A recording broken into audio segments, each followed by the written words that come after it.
திருச்செந்தூர் சுப்பிரமணிய சுவாமி கோவிலில் யானை தாக்கி பாகன் உட்பட 2 பேர் உயிரிழந்த சம்பவத்திற்கு பிறகு 10 நாட்கள் கழித்து யானை தெய்வானை தற்போது வெளியே வந்துள்ளது.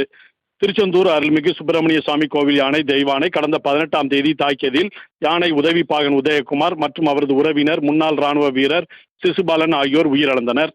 இதற்கிடையில் யானை கடந்த 10 தினங்களாக அதை கட்டி வைத்துள்ள அறையில் இருந்து வந்தது. மேலும் மருத்துவர்களின் முழு கண்காணிப்பில் இருந்து வந்தது. இந்நிலையில் 10 நாட்களுக்கு பிறகு முதல் முறையாக யானை அந்த அறையில் இருந்து வெளியே கொண்டு வந்துள்ளனர். இதற்காக அதிகாலையில் யானையை குளிப்பாட்டி நவதானிய உணவகங்கள் வழங்கிய யானை பாகன்கள் யானையை அந்த அறையில் இருந்து வெளியே அழைத்து அறைக்கு வெளியே கட்டியுள்ளனர். மேலும் தொடர்ந்து யானைக்கு பச்சை நாற்று உணவாக வழங்கப்பட்டு வருகிறது. அதை தெய்வ யானை உண்டு மகிழ்ந்து வருகிறது. இதை அந்த வழியாக செல்லும் பக்தர்கள் வேடிக்கை பார்த்தபடி செல்கின்றனர். பிரபாவதி, தொடர்ந்து அதன் அருகில் பக்தர்கள் யாரையும் விடுவதற்கு தற்போது வரை அனுமதிக்கப்படவில்லை. பிரபாவதி.